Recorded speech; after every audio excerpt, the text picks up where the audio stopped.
Boa noite, senhora. Boa noite, senhor. A gente passa o fim de semana na nossa casa e fica assistindo os programas de TV de todos os canais que a gente que é jornalista tem a obrigação de percorrer e ver o que está acontecendo no nosso país. As injustiças, as desassistências, os crimes, os direitos fundamentais jogados ao canto mais escondido do mundo e a população, na sua imensa maioria, vai vivendo como pode. Uma coisa me chamou muita atenção, aconteceu lá no interior de São Paulo. Uma senhora de 40 e tantos anos, motorista de aplicativo, está lá no fim da madrugada, lutando pela sua sobrevivência, dos filhos dela, vai pegar umas pessoas e entra um bandido no carro e mata essa senhora. Ah, Geraldo, isso foi lá em São Paulo. Aconteceu aqui em São Luís outro dia, ali na Liberdade. E esse é só o que eu me lembro, porque não é só essa vez. É taxista, é motorista de aplicativo, é motorista de van. Toda semana acontece isso. Aí o senhor e a senhora, aí talvez um que diga que eu estou sendo repetitivo, mas não é nem isso que eu queria falar. Aí a gente vai para a televisão e eles dizem assim, a moça morreu porque reagiu, se assustou e saiu correndo. Quantas vezes a gente escuta isso? Que a pessoa, o trabalhador, o estudante, o idoso aposentado que é assaltado na porta do banco porque foi tirar a sua merreca de 900 e poucos reais, foi morto porque não quis entregar. Como se reagir fosse mais criminoso do que roubar. Eu não estou aqui defendendo que ninguém tenha que reagir, não estou defendendo arma, não estou defendendo violência. O que eu não suporto é ouvir que a pessoa morreu porque reagiu. Não! A pessoa morreu porque ela luta todos os dias para ganhar os seus caraminguás que compra o pão e o remédio de sua família. E é difícil você ganhar o pão de cada dia, é difícil você pagar o plano de saúde, é difícil você pegar um ônibus às 6 horas da manhã e enfrentar um engarrafamento de 2 horas, como aconteceu de novo hoje em São Luís. Teve muito trabalhador que não conseguiu chegar no trabalho hoje. Será que é porque não reage? É esse trabalhador que tem que reagir. Nós não podemos mais aceitar pagar todas as contas. O senhor e a senhora já ouviram falar que banco teve prejuízo? Não existe isso. Os bancos todo trimestre, olha, não é por ano não, é cada 3 meses eles fazem as contas e cada vez que passa eles ganham mais dinheiro. Por isso é que é pop, que é agro, porque quem ganha o dinheiro é o banco que financia o agronegócio, que financia tudo. Não tenho nada contra os bancos. Eu quero que todo mundo ganhe dinheiro, eu quero que todo mundo saia da miséria. Eu não gosto de pobreza e ninguém gosta de pobreza. A pobreza é ruim. Ninguém deveria estar na pobreza. Eu não tenho interesse em ter lancha, os meus amigos não se interessam por ter lancha, nem carro importado. Estou me lixando para carro importado. Eu quero é transporte de qualidade, eu quero que nenhum estudante da Universidade Estadual do Maranhão que atravessa essa cidade para ir lá para a cidade operária, que ele não vá com medo. E que ele não vá sentado na areia que o ônibus carrega do final de semana. É só isso que nós queremos, que os nossos direitos sejam respeitados. Está tudo escrito na Constituição. A Constituição é muito boa. Quem não é bom é quem não vigia a Constituição. E aí pode colocar Legislativo, Executivo, Judiciário, Ministério Público, OAB, todas as grandes instituições desse país. Ninguém parece que se importa com o trabalhador brasileiro. Dito isso, peço desculpa aos meus colegas de estúdio porque eu me alonguei hoje e tenho a honra de receber mais uma vez aqui o vereador Honorato Fernandes, que acabou de ser reconduzido como presidente do Diretório Municipal do Partido dos Trabalhadores. Vereador, seja muito bem-vindo aos analistas mais uma vez.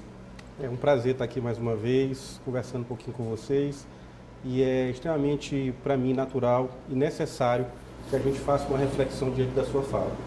Eu acho que demonstra o Estado brasileiro no momento de muita negação daquilo que está garantido no papel, mas que falta na prática, na vida das pessoas. Obrigado. Felipe, desculpa, eu me alonguei um pouco e seja bem-vindo e muito obrigado por você estar somando com o nosso time aqui mais uma vez. E eu quero registrar o seguinte, que eu assino cada palavra que você colocou, lembrando um fator fundamental, vereador. Não são os homens eleitos que têm a força para cobrar do executivo atitude, ação e capacidade de fazer a diferença. É a população que tem que pressionar o seu vereador, o seu deputado, para que o executivo, né, municipal, estadual, federal, tome vergonha. O nosso problema, se o senhor concorda comigo, é que nós somos sazonais. Quando a emoção toma conta de uma cidade, ou de um estado, ou de um país, o povo vai para a rua. Uma semana depois está todo mundo dizendo assim, não, agora eles que cuidem. Nós contratamos eles pelas urnas. Essa é a questão. Você está certíssimo. A indignação não pode ser perdida nesse país. Porque é só o que sobra, Geraldo. Não é outra coisa, não. Uma mãe de família, 5 horas da manhã, está lá tentando lutar. Agora eu pergunto, será que aqueles garotos que todo dia são presos, preto, pobre, jovem, não se mata mais em lugar nenhum do mundo, nem nas guerras se mata tanto jovem como se mata por dia nesse país? Aqui é uma verdadeira carnificina, a verdade é essa. Só aproveitando o desabafo e já aproveitando, fazendo a primeira pergunta, se você me permite. Vereador Honorato, reconduzido à presidência municipal pelo seu excelente trabalho. Podemos fazer a leitura que o senhor está como pré-candidato a prefeito de São Luís? Claro que podemos fazer a leitura, porque eu faço parte de um partido que representa a vontade do povo e que o povo hoje, mais do que nunca, consegue reconhecer o que está acontecendo no país. A retirada dos direitos, como o fim da aposentadoria, que é o que está em pauta hoje no país, como uma política que exclui e que é extremamente preconceituosa com vários segmentos, do movimento religioso à população LGBT, passando em especial o ataque a direitos construídos e garantidos na Constituição. E o nosso partido, mais do que apresentar nomes, Geraldo, Felipe, a gente quer apresentar uma proposta para a cidade. Eu vejo um debate muito em cima de pessoas. Fulano de tal é candidato, Beltrano é candidato, e mais do que o nosso partido apresentar um nome para a disputa, que pode ser o meu e pode ser de qualquer outro companheiro, ele tem que defender um projeto que veja a população da cidade de São Luís, que veja o caos que se encontra a educação e a saúde, que consiga enxergar de perto a necessidade do povo da zona rural, que hoje briga pela garantia de continuar sendo zona rural com a proposta do plano diretor. Então esse é um debate que tem que ser feito na ilha de São Luís. Qual é a cidade que a gente quer, como é que a gente quer garantir o desenvolvimento e o crescimento da cidade, mas ao mesmo tempo nós não podemos deixar de entender a agonia no nosso povo. Eu aprendi dentro de casa que quem está com fome e quem está com sede só pensa em comer e quem está com sede só pensa em beber. E há uma tática aí constante de deixar o povo com fome e com sede, que é para perder a sua capacidade de reagir, de se indignar, de buscar e lutar por seus direitos. E isso está pautado hoje também aqui na cidade de São Luís. Você sabe que eu faço parte, meu partido faz parte, ainda, digo ainda, porque por muitas vezes tenho feito críticas muito ácidas, mas necessárias com relação à gestão do prefeito, porque não consigo entender, depois de 7 anos, a gente está discutindo ainda a mesma coisa, que já poderia estar muito mais avançada. A gente está com dificuldade com relação às creches, a gente está com dificuldade ao sistema de transporte. Vejo o prefeito fazendo entrega de ônibus, 2, 3 ônibus, ele mais 2 ou 3 pessoas.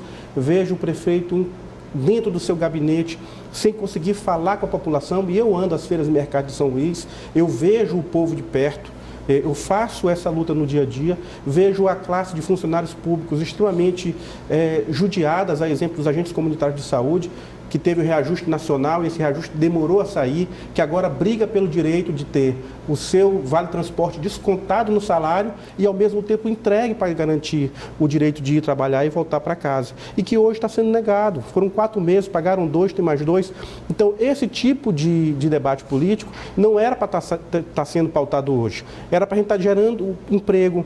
Como é que nós geramos emprego, como é que a gente explora o centro histórico, como é que a gente aproveita o nosso potencial turístico e cultural para valorizar e fazer com que isso gere renda. E a pauta da cidade está em outro rumo. A gente só fala de desgraça, de problema, a gente só fala dos mesmos problemas que há 3, 4 décadas a gente falava.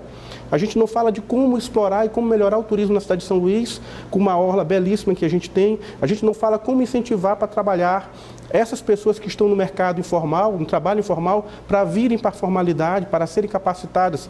Então falta política, está faltando ação. E essa tem sido a crítica, e essa é a proposta que nós temos para apresentar. Uma proposta que discuta, não da cabeça de um ou de outro, mas que tenha a capacidade de ouvir a vontade do povo de São Luís, seja ele da zona rural, da zona urbana, seja ele o trabalhador mais modesto, mais simples, analfabeto, seja ele o grande intelectual, professor da Universidade Federal do Maranhão, mas que a gente consiga ouvir, sentir esse sentimento da população, que reconhece a beleza da ilha, reconhece o potencial, mas não consegue encontrar um caminho a ser percorrido. Vamos fazer a nossa primeira paradinha e voltamos em seguida aqui com a discussão com o vereador Honorato Fernandes.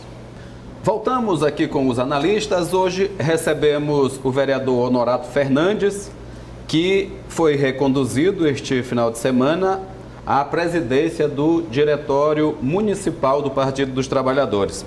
Eu queria voltar, a gente pode até retomar, Felipe, a questão da proposta para São Luís, mas antes, vereador, eu gostaria de conversar sobre essa eleição do PT.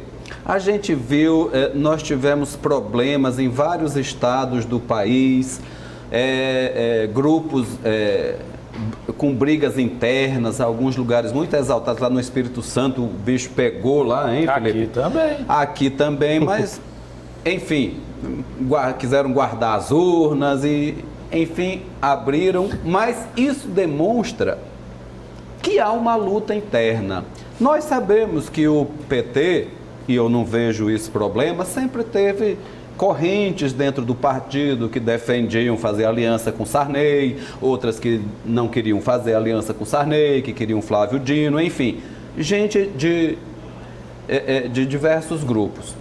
E isso aconteceu de novo agora, e o senhor foi vitorioso numa chapa que era adversária da direção estadual. É possível construir uma proposta de partido e reunificar todo mundo? Eu acho que esse é o desafio do PT histórico. Em momentos ele conseguiu alinhar a posição política em torno de um projeto, mas eu tenho dito que aí é o meu debate com relação aos nomes, de que está faltando também uma proposta para a condução do partido. Uma proposta que ponha o PT do Maranhão para atender os anseios da cidade de São Luís, aqui no caso específico, e ajude a fortalecer o projeto que a gente acredita que é um projeto de inclusão no restante do Estado. Então, mais do que a disputa, infelizmente ainda tem uma disputa que em parte é muito triste, se de um lado tem algo extremamente bonito e positivo, que é a mobilização dos petistas, da turma que entende que o diálogo, o debate, ele é necessário, que é de incentivar e acalorar ainda essas pessoas para continuarem tendo condições de se indignar e defender aquilo que é de direito. De outro lado, também tem uma parcela pequena, diga-se de passagem, que aproveita muitas vezes esse momento para fazer a disputa pela disputa.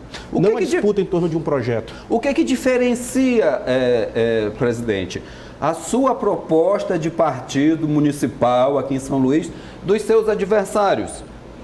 Olha, eu passei 2 anos como presidente. Certo. Então eu peguei um PT que não tinha nem onde sentar. Tá certo? Hoje o PT consegue receber as pessoas, o PT faz movimentos dentro da sua própria sede, o PT vai para a rua. Eu fiz N atos de filiações com outros companheiros, fazendo discussão política e formação política. Eu fiz formação lá dentro da zona rural, no Rio Grande. Eu fiz formação na Santa Clara. Eu procurei segmentos da sociedade para que a gente ampliasse a nossa capacidade de diálogo com a população e fizesse com que o partido fosse um instrumento realmente de levar clareza, de levar luz aonde tiver escuridão, de fazer esse debate, de contrapor a posições políticas das quais nós somos vítima por conta de excessos mais do que exagerados de notícias falsas, de fake news. Então esse é o movimento que a gente tem feito, de posicionar o PT, de estabelecer uma posição de respeito com os nossos aliados. E você sabe que nós temos aliados hoje aqui em São Luís. Nós somos aliados do PCdoB, nós somos aliados ainda do PDT, nós somos aliados do PSB. Nós mantemos uma relação política que tem aqui uma liderança, que é o governador Flávio Dino, que puxa esse campo da esquerda, mas o nosso partido também tem um projeto a apresentar. O nosso partido também precisa ser ouvido, porque ele representa a vontade de muita gente que não está conseguindo falar. E é essa voz que a gente quer dar cada vez mais para o partido. Aproveitando esse gancho de Flávio Dino, que ontem deu uma entrevista de uma inteligência absoluta, até constrangeu os jornalistas lá na Band, foi muito interessante. Mas eu queria aproveitar, ao mesmo tempo que Flávio Dino vai a público dizendo que no máximo em 3 semanas o Lula tem que estar livre, o PT do governador da Bahia, que não sei se é uma tendência ou quer crescer uma tendência em torno dele, declara que está na hora do PT parar de fazer a campanha do Lula livre e não ir para as eleições levando esse lema. Como é que a gente pode entender que alguém do PCdoB tenha interesse do Lula livre e um governador de representação do PT... Alguém do PT, sim. Não. Que efeito é isso? Isso é um partido tão democrático, tão... É verdade isso? É verdade. Será? Agora a direção nacional deu qual é o tom do conjunto do partido. A própria presidenta Gleice se manifestou com relação a isso. O que representa a campanha do Lula livre? Não é a liberdade de um homem que está preso aos seus 72, 73 anos de idade só. É a liberdade de um projeto que a nação teve a oportunidade de viver, de experimentar e de que ajudou a transformar a realidade do nosso povo. Defender o Lula livre não é defender a prisão, a liberdade do Lula, da pessoa física dele. É defender aquilo que está escrito, que manifestou a indignação aqui o Geraldo há pouco, dizendo os respeitos aos direitos que muitas vezes são negados. Defender o Lula livre é defender a verdadeira democracia, que nesse momento está sendo atacada por uma campanha que é de ódio, que é de preconceito, que é de excesso de racismo que a gente voltou a ver, que é a cultura do ódio, que é a cultura do armamento, ou seja, é uma política na contramão daquilo que a gente viu que fez bem para o país. Não é querendo colocar a lenha, vereador, mas foi o povo que escolheu isso bem aí também. Mas, da mesma forma que escolheu o Lula. E só para entender, aproveitando o meu amigo Geraldo, quer dizer que a Dilma foi tão ruim que o Bolsonaro se elegeu. O Bolsonaro está tão ruim que o PT começa a voltar a ser novamente a orientação interessante para a população? Não é que esteja tão ruim. Não, acho que não. Eu acho que a leitura é outra. A leitura é de que as pessoas têm a oportunidade, diante dos fatos, de fazerem comparações que levam a uma reflexão. Eu acho que é isso que tem sido provocado diante disso, porque houve uma campanha muito forte de desmonte das estruturas partidárias, em especial da política e do Partido dos Trabalhadores. E isso ficou muito claro à medida que novos fatos foram sendo apresentados para a sociedade. As pessoas começaram a se indagar do que efetivamente está acontecendo. O que significa a relação do Moro com o Deltan?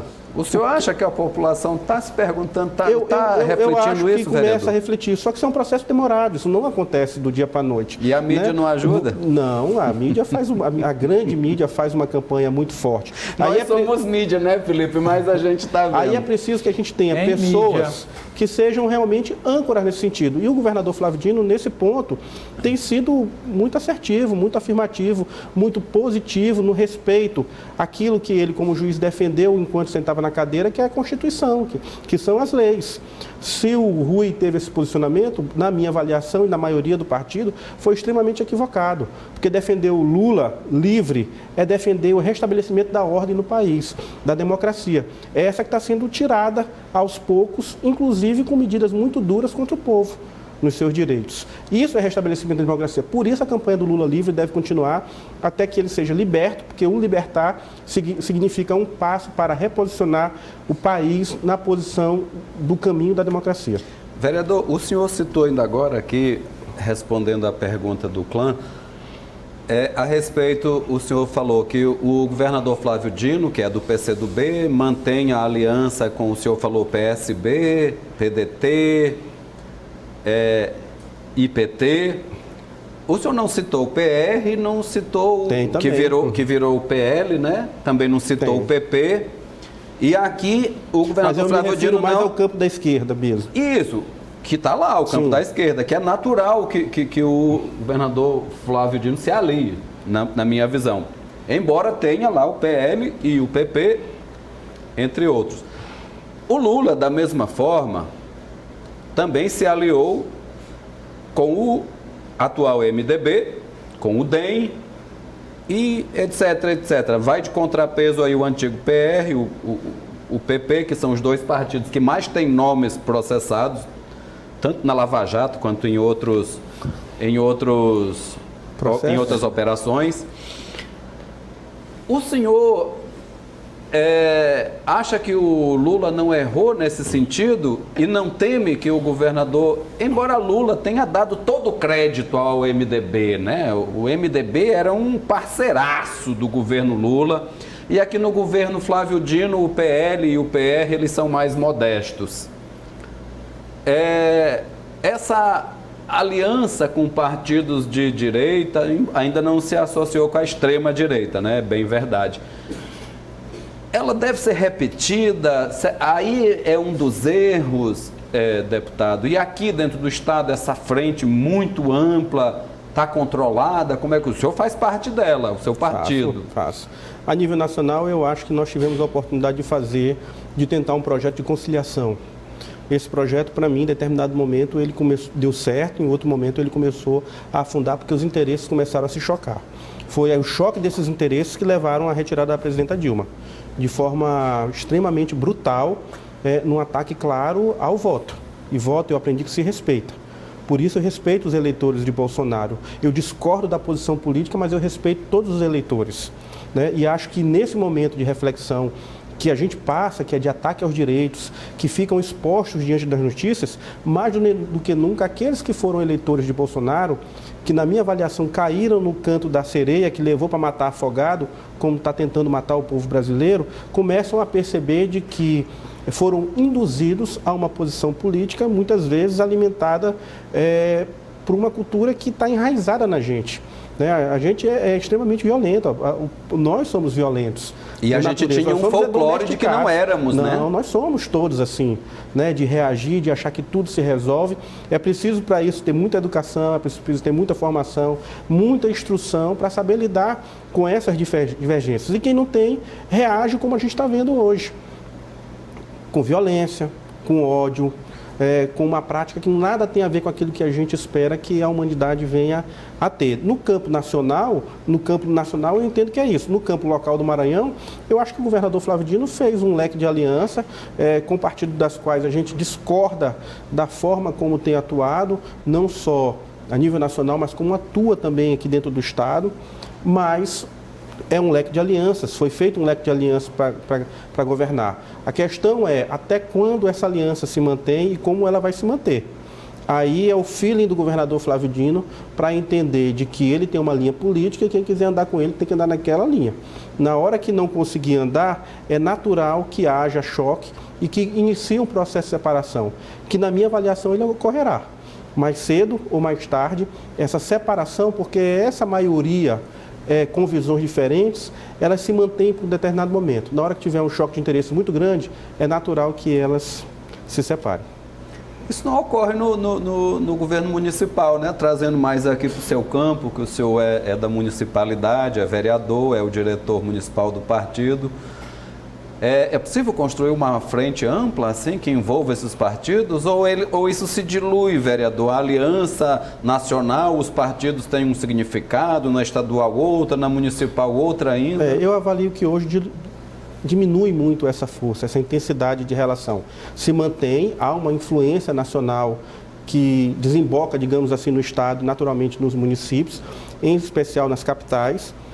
Tanto é que esse jogo eleitoral de 2020 com relação às capitais, ele passa pelo cenário nacional, né, que são os grandes eleitores, senta na mesa os candidatos, os partidos, para poder pautar também a política dentro das capitais, né, que nós teremos eleição, que são extremamente importantes para o projeto de 2022, que é a eleição de governador e eleição de presidente, mas à medida que desce um nível, ele também perde essa força, porque cada região, cada município também tem as suas características, tem seus atores da política, tem as relações políticas estabelecidas. Então, isso às vezes não chega com a mesma intensidade. Aqui, nesse momento, não chegou com a mesma intensidade.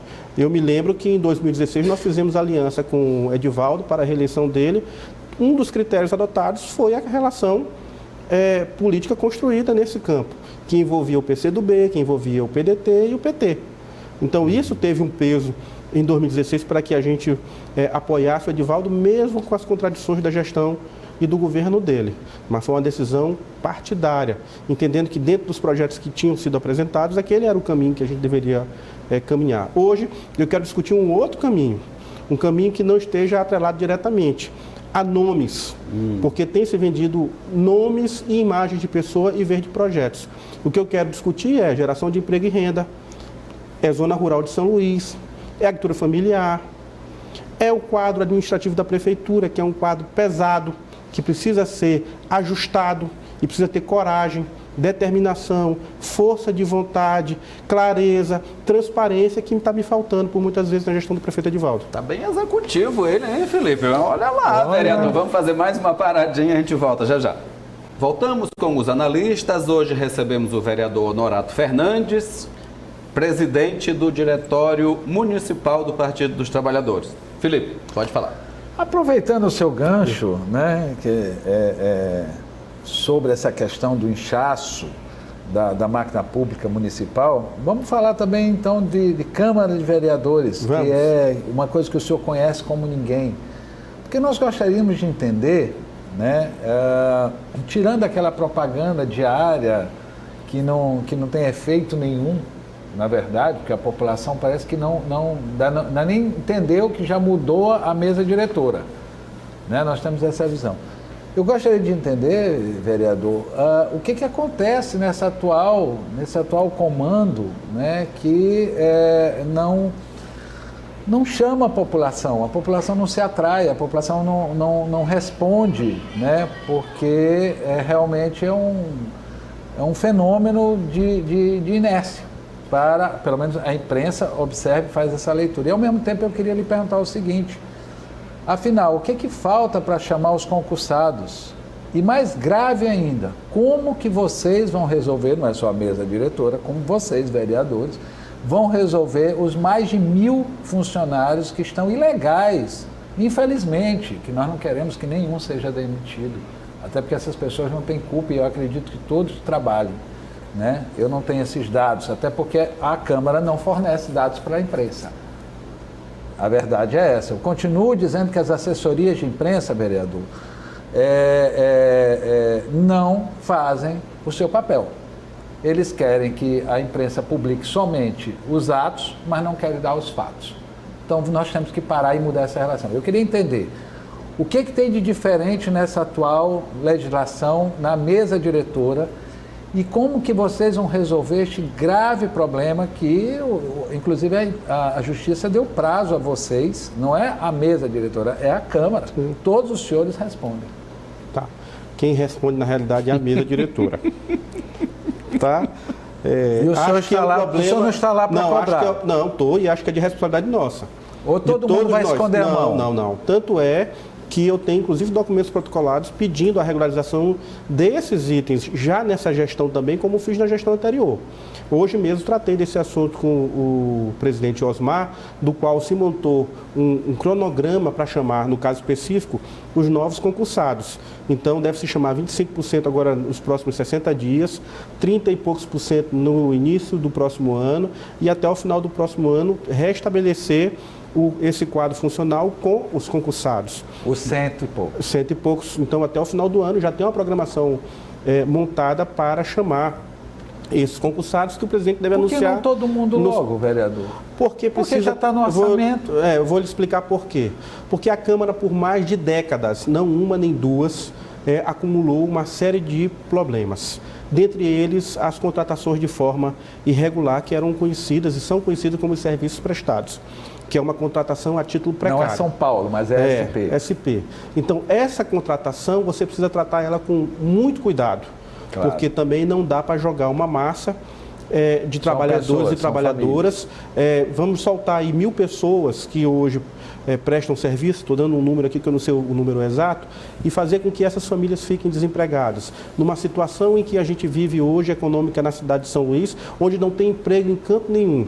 Isso seria um desserviço à própria cidade. Do outro lado, a gente precisa estabelecer critérios de regularização ou até de um novo formato de contratação dessas pessoas, porque também não dá para, dentro do serviço público, ter alguém que não é concursado, já que a regra é essa, quem está para trás de 88 se mantém, quem está para frente, nós temos que encontrar uma outra forma para não prejudicar essas famílias. E isso não é uma coisa simples, isso é uma coisa extremamente complicada. Para chamar os novos concursados, a gestão, e é uma das conversas que a gente tem feito lá, está buscando aposentar, porque tem muita gente para se aposentar na Câmara há muito tempo, que não conseguia se aposentar, inclusive por conta da falta de apontamentos junto à Previdência, seja ela municipal, seja ela estadual, que ainda tem esse agravante. Ora foi municipal, ora foi federal. A legislatura passada mexeu com isso junto com o Ministério Público. Já começou a trabalhar isso, já começou a ajustar e agora essa gestão começa a dar um encaminhamento para finalizar. Agora, esse também não é um processo que ocorre no estalar de dedos. Essa gestão tem condições de até o final do próximo ano resolver aí, eu acredito que 60% a 70% dessas situações que ainda estão pendentes, ficando ainda... Dos concursados? Não só dos concursados, mas dos aposentados que não podem se aposentar porque não está apontado. E a Câmara hoje faz o levantamento individual desses servidores para poder apontar e mandar para que ele possa ter, então, o direito de aposentadoria. Você imagina você ter 30 anos de serviço, 35 anos, como tem casos lá, e você vai buscar o seu direito da aposentadoria e você não pode porque não está registrado. Né? Falta 8 anos da década de 80, da isso década é cadeia, né, vereador? Isso é crime, de 90. Não então, é verdade? É isso que eu ia perguntar. Os ex não vão para a cadeia? Vocês já livraram aqui a cabeça dos funcionários, eu acho que bem livrado até. A priori, eles não têm culpa de estarem lá. Mas e quem colocou essas pessoas ilegalmente lá, vereador? Só um instantinho. Eu acho que o seu Zezinho lá da portaria pode não saber que é ilegal, mas quem colocou, se não sabe, deveria saber. É porque as regras também... Por exemplo, o senhor como vereador, assim, agora não, ou o senhor não, mas como exemplo, poderia colocar alguém serviço prestado? Esses quadros que entraram novos são quadros comissionados, que foi uma das mudanças feitas, inclusive na gestão passada, para evitar essa contratação de forma irregular. Uma contratação que não tem vínculo direto permanente, e sim vínculo temporário de acordo com a gestão. Os gabinetes hoje são cargos comissionados. Certo. Lá no passado...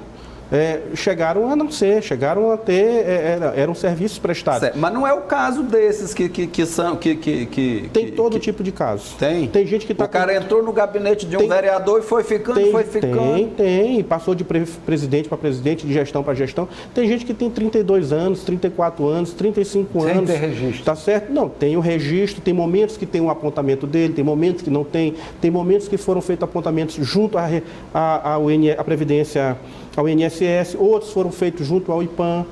Então, hoje estão todos no IPAM. Hoje é tudo para o IPAM. E o trabalho que está sendo feito hoje é justamente esse. É de identificar servidor a servidor, seja ele comissionado, seja ele a título precário, que são serviços prestados, sejam eles efetivos, para que, à medida em que ele tenha os seus direitos, a Câmara possa apontar isso para a Previdência e regularizar a situação. Fala, rapidinho. Não, só um breve comentário. Ele já me olha, ele já me olha. Um breve comentário a essa fritada geral aí de pré-candidatos, vereador. Sim. Eu sei que não são do seu partido ainda, mas vai ter também no PT, porque tradicionalmente tem. Mas os outros partidos já estão fritando quem se apresenta. Como é que o senhor olha isso? Eu acho um equívoco.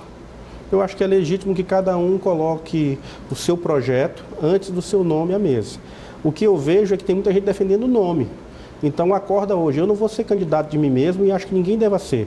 Ou você é candidato de um grupo político que apresenta uma proposta para a cidade de São Luís, ou a sua candidatura não tem por que existir. Essa que é a diferença. Esse negócio de acordar de manhã, hoje eu quero ser candidato a prefeito, sair sorrindo para todo mundo e sem discutir uma pauta para a cidade, uma pauta que tenha medidas a curto e a médio prazo, uma pauta que seja pensada com a cidade de São Luís, com as pessoas, não adianta ter candidatura. Infelizmente, muitos dos erros que a gente tem cometido enquanto classe política é a ausência de projeto. E quem sofre mais é a população, que não vê uma proposta para mobilidade, que não vê uma proposta concreta com ações a curto e médio prazo para a acessibilidade da pessoa com deficiência, que não vê um olhar mais específico para a zona rural de São Luís como um potencial de fortalecimento da agricultura familiar, porque na zona rural o povo não passa fome, porque lá ele tem a galinha dele, ele tem o peixe, ele não tem dinheiro, mas comida lá na zona rural, ele tem da terra, o caboclo da roça produz. Vereador. Então é isso que a gente precisa potencializar e deixar de achar que tudo é meramente a moeda. A moeda é importante, agora é importante que na zona rural tenha escola, tenha um posto de saúde e tenha o seu potencial valorizado e incentivado. Verdade.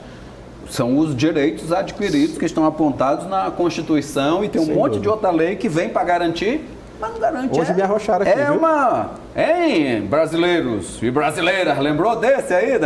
Mas o senhor pode dizer, já que arrocharam, o senhor pode dizer que o senhor está altamente preparado. Muito obrigado. Vereador, quem vai decidir se tem candidato aqui em São Luís, por exemplo? É o municipal, a estadual, ou a federal? Ou todo o conjunto do partido. O partido tem uma executiva.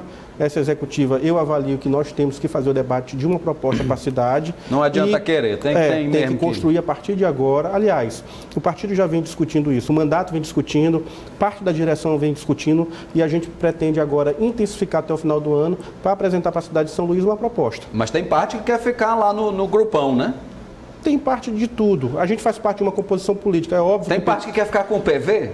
Fazer uma chapa com o PV, que não quer mais o PMDB, parece que o PV vai ficar... É capaz de ter gente que quer ficar até com o PSDB, né? De tão plural que é. Entretanto, essa não é a posição do partido. O partido vai sentar na mesa e vai, junto com seus aliados, dentre eles o próprio governador Flávio Dino, o PCdoB, discutir qual é a contribuição que nós, enquanto partido, podemos apresentar para a cidade de São Luís. Essa contribuição pode ser um nome para discutir a cidade de São Luís representando não a si, mas representando um projeto. Mas PSDB, quem será, filho? É o Estevão Aragão ou é o BenTV? Eu fico aqui até pensa, mas vamos brincar de bloqueio e compartilha antes que acabe. Vai!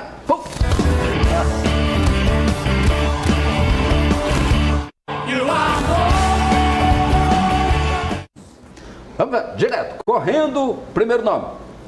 Opa! Não me assusta. Sérgio Moro, ministro ministraço que tiraram o delegado dele, tiraram o cabo da reserva. Bloqueio ou compartilha? Não, bloqueio, excluo, renego, vou banir.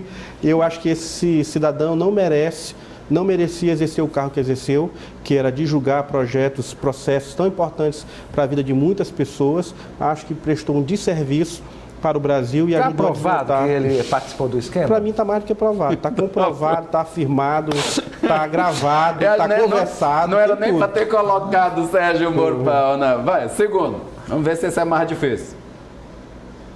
Glenn Greenwald, o homem do The Intercept.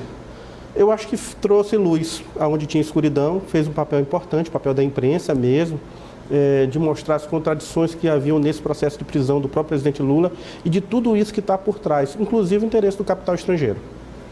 Terceiro nome?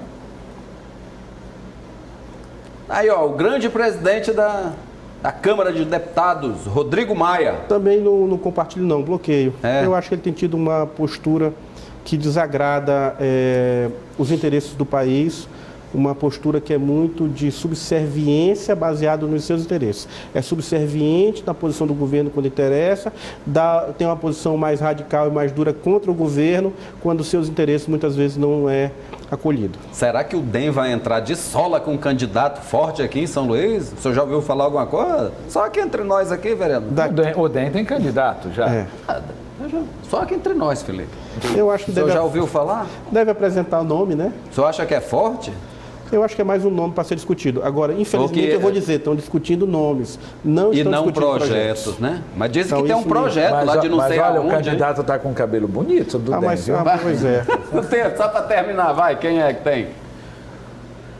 Antônio Palocci, seu companheiro de partido, não sei se já foi expulso. Eu acho que uma vergonha. É? É. Mas foi um homem forte, assim, né? Mas ele tem a capacidade de mentir tanto. Eu acho Porque, que olha, ele é um detalhista, ele é um mentiroso, então... só falta as provas. Hein? Só falta as provas. Infelizmente, na minha avaliação, ele fez um acordo para livrar a cara dele, porque quem tinha 30 milhões na conta não era o Lula, era ele. Então, ele fez o que encontraram, então. O que achou necessário para se livrar, mesmo cometendo um alto grau de injustiça com muita gente, dentre eles com o próprio Lula. Certo. Vereador, muita sorte no seu comando, agora num momento bem bacana, né? Que é o momento de eleição municipal. Sim. O senhor lá lhe desejo muita sorte na direção do partido.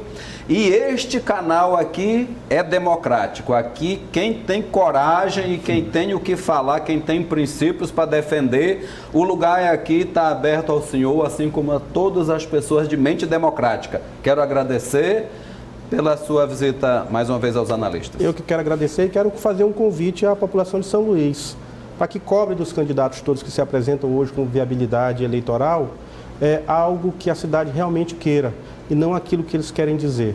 A cidade está precisando de projeto, de gente comprometida, de gente que quer ver uma cidade que respeita a sua potencialidade e seu povo, e acho que esse deve ser o primeiro pedido do povo, é avaliar mais do que o cabelo bonito e o sorriso branco, avaliar o conteúdo de um projeto para a cidade de São Luís. Olha, só aproveitando... Rapidinho, vai. Claro, mas aproveitando que o vereador está aqui. Dói vir aqui, vereador? Não, né? Não. Mas foi acochado hoje, né? Um pouco. Hoje, mas não dói. Aqui é o nosso querido Adriano Sarney. Eu queria fazer um desafio, já não é mais nem um convite. Não, o assessor dele ligou outro dia, Felipe, mas a gente estava gravando o programa e depois mandei uma mensagem para ele hoje. Mas fica no ar, vereador. Adriano Sarney, queremos você sentado nessa cadeira, mostrando a sua capacidade. Estou aguardando. Muito bem, Felipe. E como o vereador Honorato falou, o que o povo de São Luís quer, assim como todo o povo maranhense quer, é projeto. E não um projeto teórico. O povo quer conseguir marcar consulta, o povo quer conseguir aqueles remedinhos que é a obrigação do governo dar para diabetes, para pressão alta. É isso que o povo quer. O povo quer vaga para os seus filhos na escola, quer que tenha professor, o povo quer transporte limpo, decente, com horário regular. O povo quer trabalho, quer conseguir defender o seu do dia a dia com honestidade. É bem simples, o povo quer água na torneira e não só a continha no final do mês. O povo quer a rua asfaltada, sem esgoto correndo pelo meio. É muito fácil, rapaz. Quem souber fazer isso aí, tá na hora. Não é isso, vereador? É isso aí. Mais uma vez, muito obrigado. Obrigado, Felipe, Juninho, Popó, Eltinho, Jorginho, Karina, toda a família Guará e uma grande desejo de que a vida da gente melhore na nossa cidade. Em São Luís, em Junco do Maranhão, em Maracassumé, em São Pedro da Aldeia e lá nos Cunhepe do Rio Grande do Sul também. Grande abraço a todos e até amanhã.